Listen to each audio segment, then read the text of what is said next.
এবং ইউনূস সরকারের বিরুদ্ধে জিহাদ ঘোষণা করে সমস্ত বাংলাদেশের জনপ্রতিনিধিরা রুখে দাঁড়াতে হবে, তাদের অধিকার ছিনিয়ে আনতে। শুধু নগর ভবনে কেন, এই অগণতান্ত্রিক ইউনূস সরকারের বিরুদ্ধে পৃথিবীর সকল বাঙালি জাতি অবিলম্বে মাঠে নামা প্রয়োজন।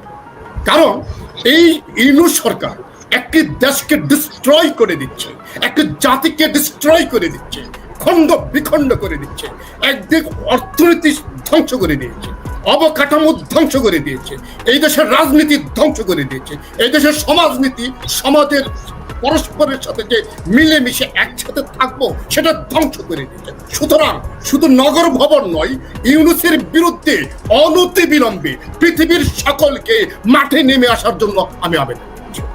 আজকে আমার সংস্কৃতি আক্রান্ত, আজকে আমার বাঙালি জাতি আক্রান্ত, আজকে আমার ভূখণ্ড আক্রান্ত, আজকে আমার অর্থনীতি আক্রান্ত, আজকে আমার ভাই বেড়াদের সাথে কথা বলতে পারি না, আজকে আমরা দেশে যেতে পারি না, আজকে আমরা নিরাপদ নই।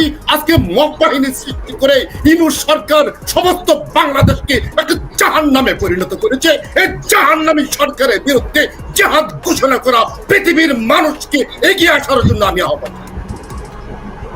আজকে যে দাবিটি আপনি তুলে এনেছেন, ইশরাক কেন আন্দোলন করবেন?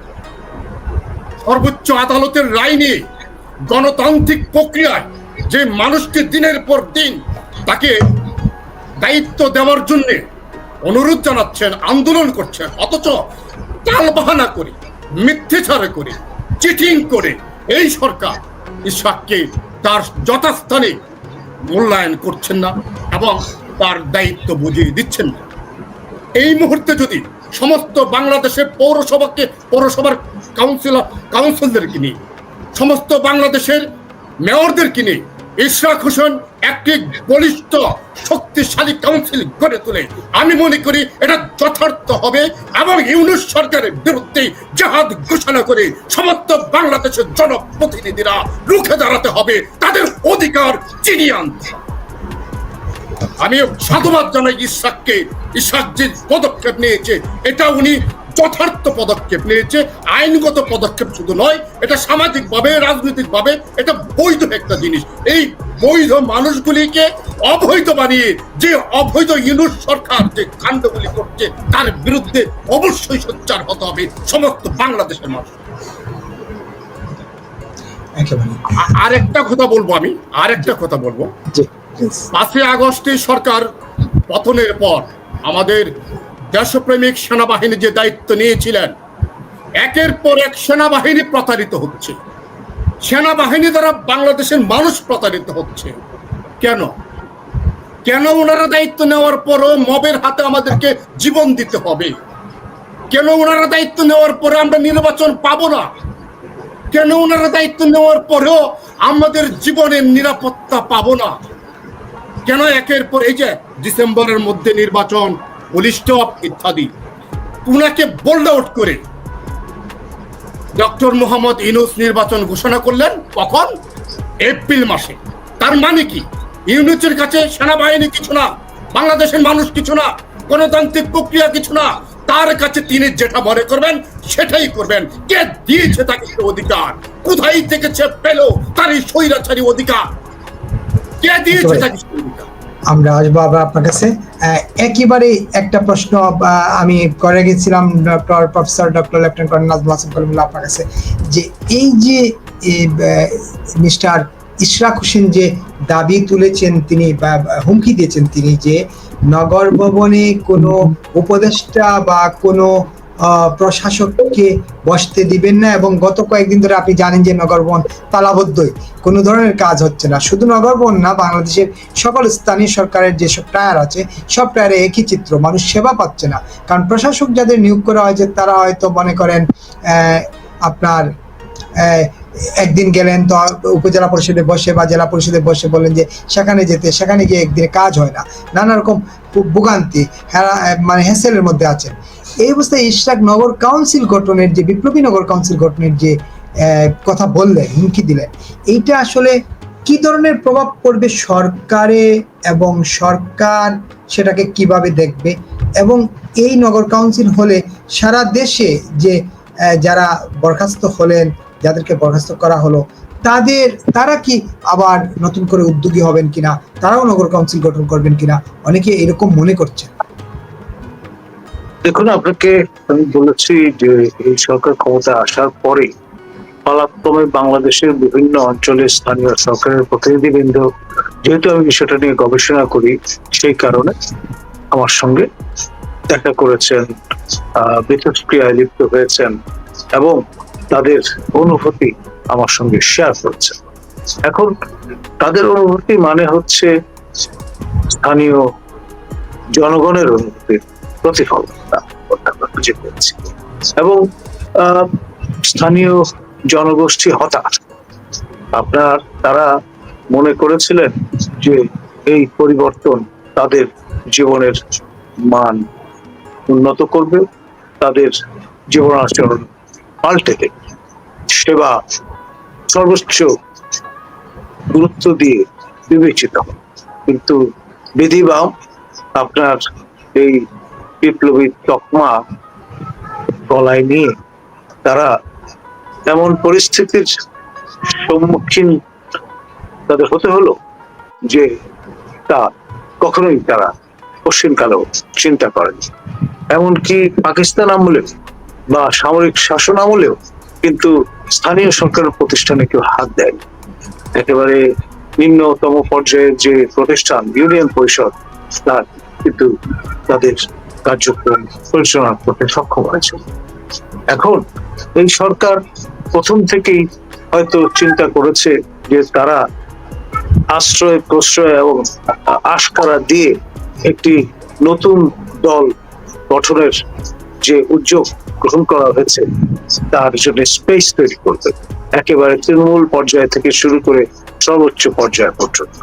এবং সেই চিন্তা থেকে আপনার এই ধরনের অপসারণের কাজগুলো তারা সংগঠিত করেছে এবং এর ফলে যেই ক্ষতিটা করেছেন স্থানীয় সরকার, আপনার প্রতিষ্ঠান শক্তিশালী করবার বদলে হীনবল করে দিয়েছেন প্রতিষ্ঠানগুলোকে এবং এমন একটি কমিশন গঠন করেছেন যা আপনার সেই 111 সময় যেসব চিন্তা ভাবনা করতো সেই আপনার ধ্যান ধারণাই তারা আবর্তিত হয়েছে। ডক্টর কামাল উদ্দিন সিদ্দিকীর আপনার উপস্থিতি বাংলাদেশে এখন প্রবল, তিনি সকল মামলা মোকদ্দমা থেকে মুক্ত এবং সেই রকম একজন কৃতবিদ্য মানুষ থাকতে কেন পুনরায় আবার তোফায়েল সাহেবের মতো ব্যক্তিকে তার চেয়ে সকল দিক থেকে আপনার অভিজ্ঞতায়, বয়সে, বিবেচনায় নবীন এমন একজন ব্যক্তি কেন এই দায়িত্ব দেওয়া হলো?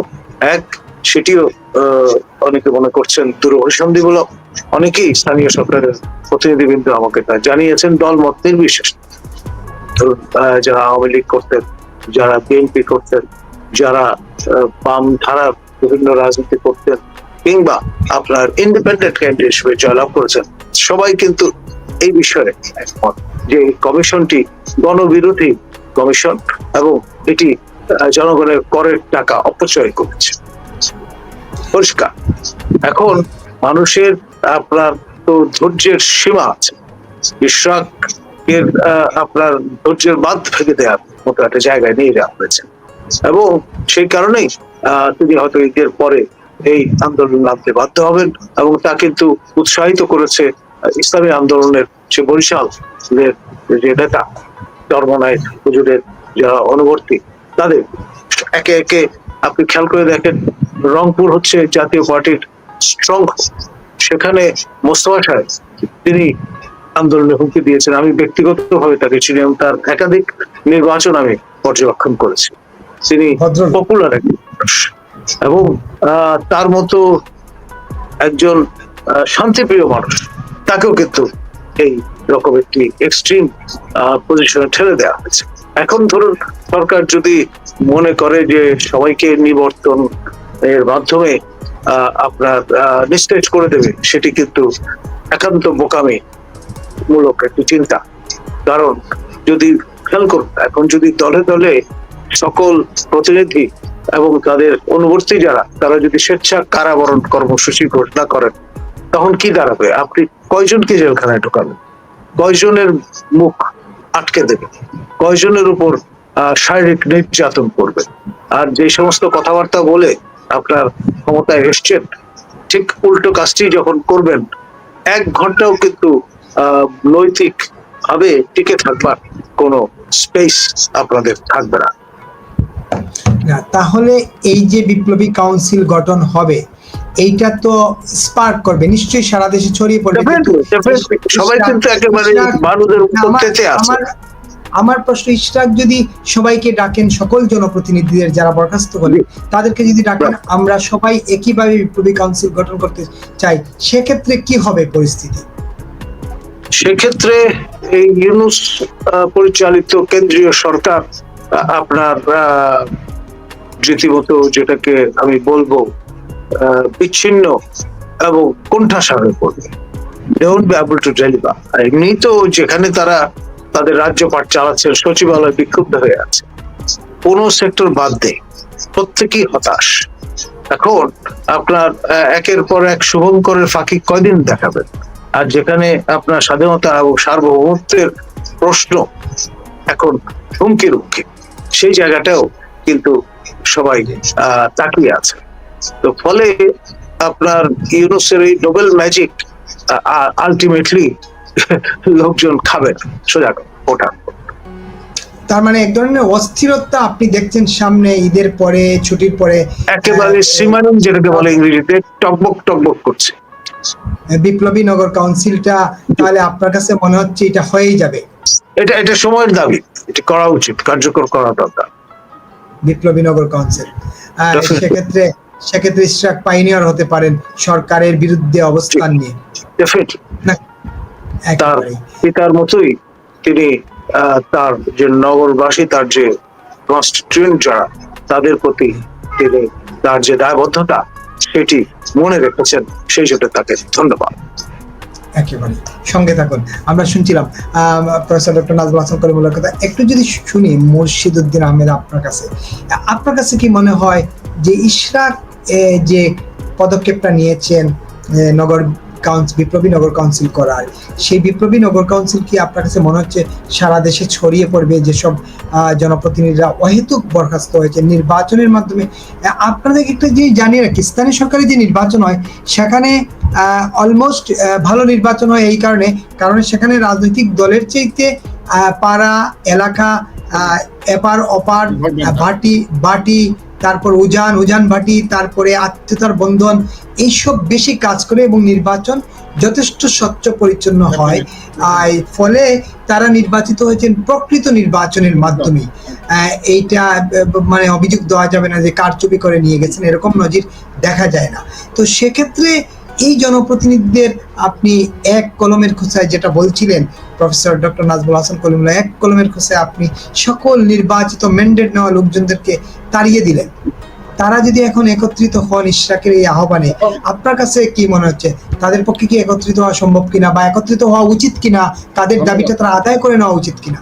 ধন্যবাদ বিপুল ভাই।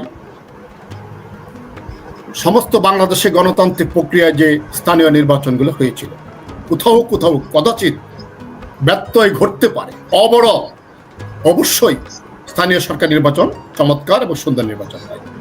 এখানে স্থানীয়রা অংশগ্রহণ করে, যেমন আমার একটি ছোট ভাই কাউন্সিলর নির্বাচন করেছে, এত হাড্ডে লড়াই, শেষ পর্যন্ত 60-65 ভোটের ব্যবধানে সে পাস করেছে, এত হাড্ডে লড়াই।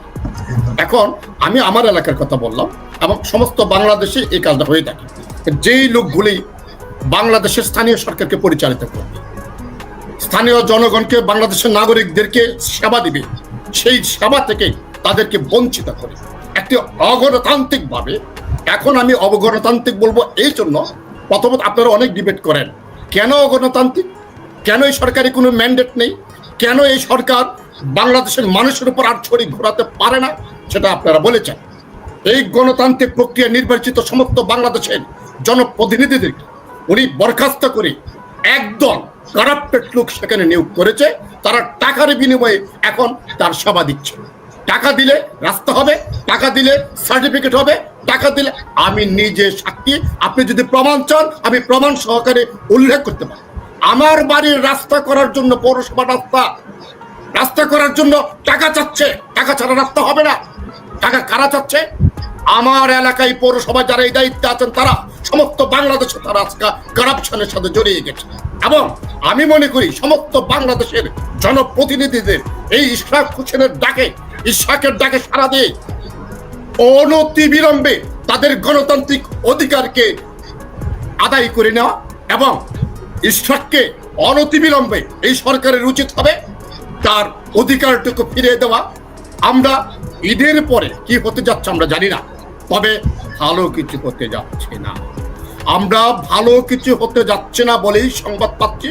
এবং লন্ডনের কথা বলি, ডক্টর ইউনূস সাহেব লন্ডনে যে পুরস্কার নিতে আসছেন, উনার কুকর্মের পুরস্কার।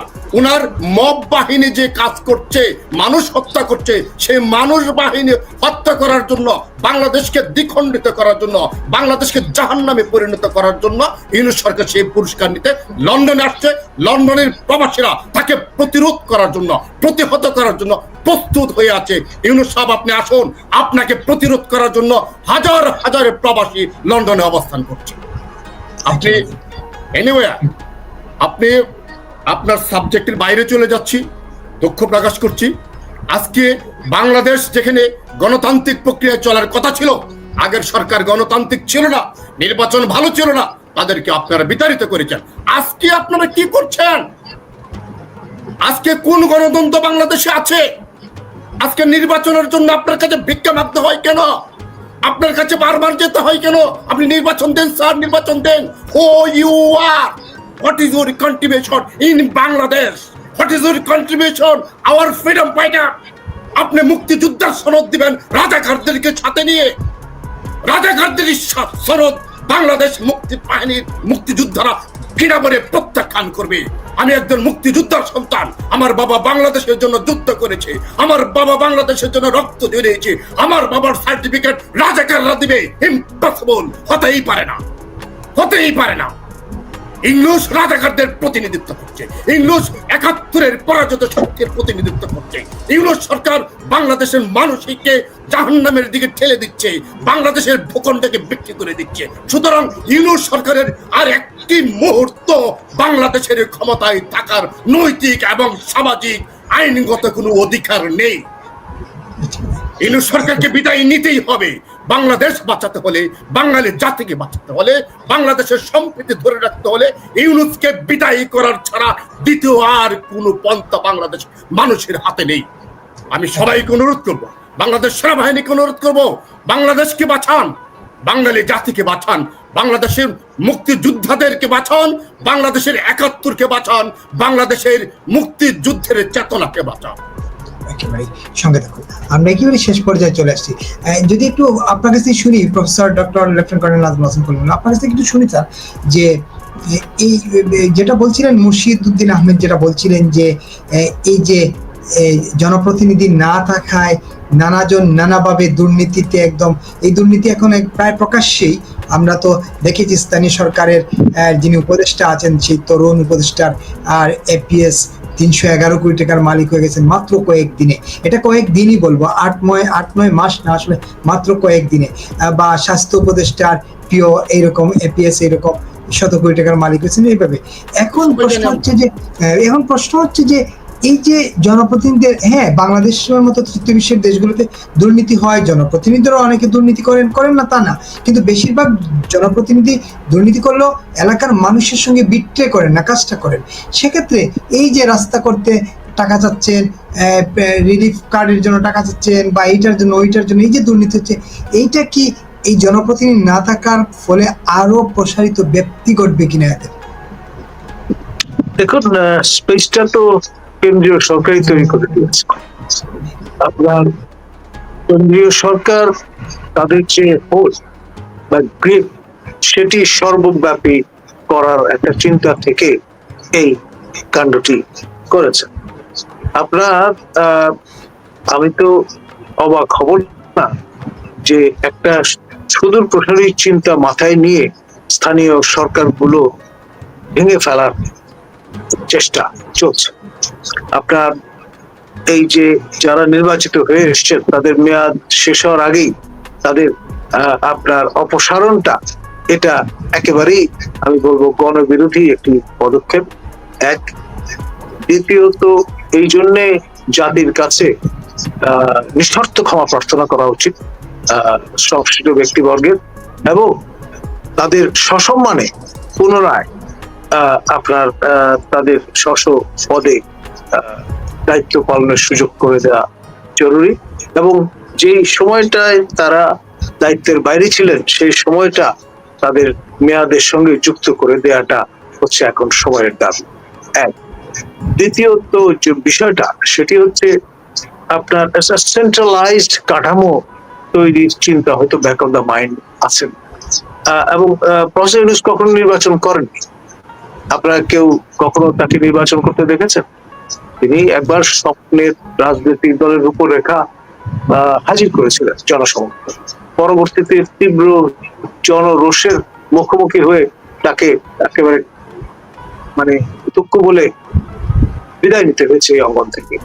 এবং তার বরাবরই একটা চিন্তা যে তিনি লম্বা সময় ধরে অনির্বাচিত অবস্থায় ক্ষমতায় থাকতে চান, এরকম একটি আপনার অভিপ্রায় তিনি শুনেছিলাম ব্যক্ত করেছেন ইরানি বৈঠকে গত 1/11 সরকারের সময়। এবং তার এই যে চিন্তা হয়তো ব্যাক অফ দ্য মাইন্ড, তিনি ভাবছেন যে ইরানের যে কাঠামো আছে বেলায়েতের ফাকিহ অর্থাৎ সর্বোচ্চ নেতা তিনি হতে চেষ্টা করতে পারেন, কিন্তু সেখানেও সমস্যা, তার ধর্ম বিশ্বাস নিয়ে জাতীয় বিতর্ক তৈরি হয়েছে। তিনি যে প্রথমবার বিবাহ বন্ধনে আবদ্ধ হয়েছিলেন ভেড়ার সঙ্গে, সেটি আপনার রাশিয়ান অর্থোডক্স চার্চের আপনার যে ন্যারেটিভ আছে সেটি মেনে নি। এখন সেই বিষয়টা কিন্তু এখন পর্যন্ত তিনি নিরসন করেননি। আমি দেখেছি দল নির্বিশেষে এই বিষয়টা নিয়ে এখন জাতীয় ডিবেট চলছে।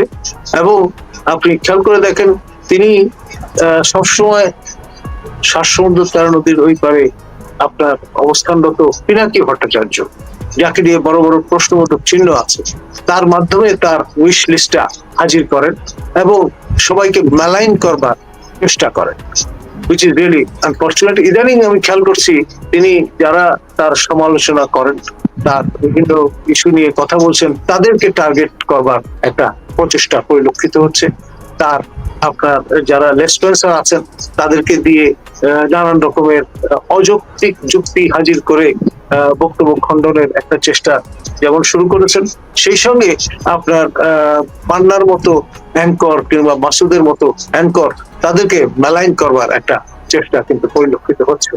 এবং সাব্বিরের মতো একজন ব্লগার, তাকে যেভাবে গুম করে ফেলা হয়েছে, তিনি নিখোঁজ হয়ে গেছেন, সেইটি দিয়ে তিনি তো লাতিনো সিনড্রোম আমদানি করলেন এই বাংলাদেশে। আবার গুলি বচন এতদিন আওড়ালেন এই আয়না ঘরের কথা বলে, গুম কমিশন গঠন করে, কিন্তু নিজেরাই যখন একটু প্র্যাকটিস করা শুরু করলেন তখন আমার তো মনে হয় যে মিস্টার মুসোলিনি, লেট মুসোলিনি, ইতালির স্বৈর শাসক, তিনি হয়তো লজ্জা পেতেন এইসব গুলি বচন শুনে এবং দেখে, তিনি যদি জীবিত থাকতেন। সুতরাং তারা স্বরে তোতা পাখির মতো হাতে গোনা কিছু লোকজনকে কোট আনকোট ফ্যাসিস্ট, ফ্যাসিবাদের দোষর কতগুলো মুখরোচক কথাবার্তা শিখিয়ে দেয়া হয়েছে, এবং সেটি আবার সেই ইউএসএআইডির টাকা পয়সা এইসব কাজে ব্যবহার করে। আপনি তো নিশ্চয়ই জানেন যে 1010 ছেলে মেয়েকে প্রশিক্ষিত করা হয়েছিল এইসব বিষয় গুলি বচন আওড়ানোর জন্য। এই যে আপনার কাণ্ডটা মার্কিন ট্যাক্স পেয়ারের টাকার অপচয় এবং আপনার জনগণের আপনার যে স্বার্থ তার বিরুদ্ধে অবস্থান নেয়া, এগুলো কিন্তু খুব বেশি দিন আপনার লুকিয়ে ধূম্রজাল তৈরি করে আপনার কায়েম রাখা সম্ভবপর হবে বলে আমি মনে করি না। তিনি যদি সত্যি আপনার ইরানি মডেলে আগাতে চান এবং বিশেষ কায়দায় নির্বাচন আয়োজন করতে চান, সেটি তার বলে তারা ভালো, জনগণই বিচার করবে যে এই ধরনের রেজিম তারা দেখতে চান কি চান না। প্রসঙ্গটা যখন আনলেন, আমি তুলতেই হয়, আপনাকে একটা প্রশ্ন করতেই হয়, এই ইরানি মডেল বাংলাদেশে কতটা আসলে প্রযোজ্য হবে? বাঙালি তো 71 মডেলের বাঙালি। দেখুন, ইরানের এই যে বিপ্লব, এই বিপ্লব শব্দটা তাদের খুব মনোভূত হয়েছে।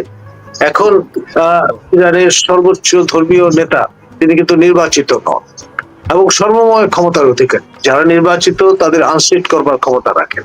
এই মডেলটা ডেফিনেটলি প্রফেসর ডক্টর ইউনূসের মতো ব্যক্তির ভালো লাগবে এই জন্যে যে তিনি আপনার আজীবন ক্ষমতায় থাকা অভিলাষ মনে পোষণ করেন এবং বারবার এই ঈদের জামাত ওয়াজিবের নামাজ যেটি ফরজ নয় সেখানে তিনি হাজিরা দিচ্ছেন।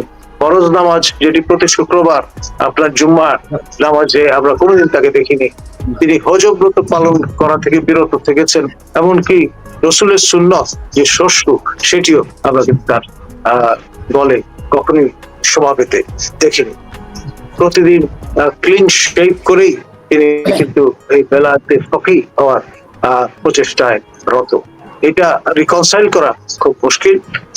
আপনার হজব্রত পালনে না গিয়ে তিনি মহানবীর আপনার মেহমান না হয়ে, আল্লাহর মেহমান না হয়ে তিনি চিন্তা করেছেন যে অ্যাংলিকান চার্চের হেড আপনার কিং চার্লসের দরবারে হাজিরা দেওয়াটা তার কাছে মনে হয়েছে বেহতর, লাভজনক। একেবারে এই শেষ প্রশ্নটা আপনাকে করি, যেটা হচ্ছে যে আপনি বলছিলেন যে ইশরাকের কথা, আপনি একজন স্থানীয় সরকার স্পেশালিস্ট বা বিশেষজ্ঞ হিসেবে, লোক প্রশাসনের লোক হিসেবে আপনার কাছে কি মনে হয় এই যে নির্বাচিত জনপ্রতিনিধিদেরকে অপসারণ করা হলো, ইশরাক যে উদ্যোগটা নিলেন, আপনার কাছে কি মনে হয় আপনি স্থানীয় সরকার প্রতিনিধিদের উদ্দেশ্যে কি বলবেন আপনার জায়গা থেকে? আপনি যদি বলেন ইশরাক যে উদ্যোগ নিয়েছেন, আমার সঙ্গে আমি তো বলেছি সকল বিভাগের আপনার যারা স্থানীয় সরকারের বিভিন্ন টিয়ারের প্রতিনিধি তারা গত 10 মাসে ভাগে ভাগে আমার সঙ্গে দেখা করেছেন, আমার মতামত নিয়েছেন এবং তাদের আমি বলেছি stand up for your right. আপনার শীতনিদ্রায় থাকলে তো চলবে না, they'll have to sort of go to the people এবং পরিষ্কারভাবে কেন্দ্রীয় সরকারের এই যে সম্প্রসারণবাদী চিন্তা তা রুখে দেওয়ার জন্য অবস্থান নিতে হবে, সক্রিয় অবস্থান নিতে হবে এখনই। আমরা একেবারে শেষ পর্যায়ে চলে আসছি। আপনার কাছে একটু ছোট করে শুনি, আপনার কাছে কি মনে হচ্ছে ইশরাকের এই আন্দোলনটা আসলে পাবে কিনা, গতি পাবে কিনা? একদম ছোট করে বলবেন। আমি খুব ছোট করে বলবো। তার আগে আপনাদের দুজনকে, বিশেষ করে কলিমুল্লাহ স্যারকে আমি আবারও স্যালুট জানাচ্ছি। উনি একজন মানুষ, তার কণ্ঠ থেকে যে শব্দগুলি আমি শুনি আমার কাছে মনে হয় প্রত্যেকটা বাঙালি জাতি এই শব্দগুলি ধারণ করা উচিত। গতকালকে তিনি যে কথাটি বলেছেন যে কাউকে না কাউকে কথা বলতে হবে, রেজ ইউর ভয়েস, এই কথাটা বলতে হবে। স্যারের এই স্পিরিটটা থেকে আমি এই স্পিরিট ধারণ করে বলবো আমাদের কথা বলতে হবে, গণতন্ত্রের পক্ষে কথা বলতে হবে, বাঙালি জাতিকে বাঁচানোর পক্ষে কথা বলতে হবে, 71কে বাঁচানোর পক্ষে কথা বলতে হবে। 30 লক্ষ শহীদের রক্ত বৃথা যেতে পারে না। এই বাংলাদেশ 30 লক্ষ রক্তের মানুষ রক্ত দ্বারা কিনে আনা হয়েছে। এই 30 লক্ষ শহীদের বাংলাদেশে এই শকুনের দল আর কতদিনে থাকবে? আমি বলবো বাংলাদেশের প্রত্যেকটি গণতান্ত্রিক প্রতিষ্ঠানকে বলবো আপনারা সোচ্চার হন, ইশরাকের সাথে আপনারা হাত মিলান, ইশরাকের গণতান্ত্রিক অধিকার ফিরে আসুক, আপনাদের গণতান্ত্রিক অধিকার ফিরে আসুক। অগণতান্ত্রিক সরকারকে বিদায় করে তত্ত্বাবধায়ক সরকারের মাধ্যমে নির্বাচন আদায় করতে হবে, তবেই বাংলাদেশে নির্বাচন হবে। ইউনূস সরকারের অধীনে বাংলাদেশে কোনো নির্বাচন হবে না, কারণ তার নিরপেক্ষতা তিনি অনেক আগে হারিয়েছেন। সুতরাং অনিরপেক্ষ সরকারের অধীনে বাংলাদেশে কোনো নির্বাচন হতে পারে না। আমরা মনে করি ইউনূস সরকার অনতিবিলম্বে বিদায় নিবে, তা না হলে বাংলার মানুষ তাকে টেনে হেঁচড়ে এই গদি থেকে নামাবে। এটা বাংলাদেশের মানুষের দেশ, বাঙালির জাতি তাকে ক্ষমা করবে না কোনোদিন।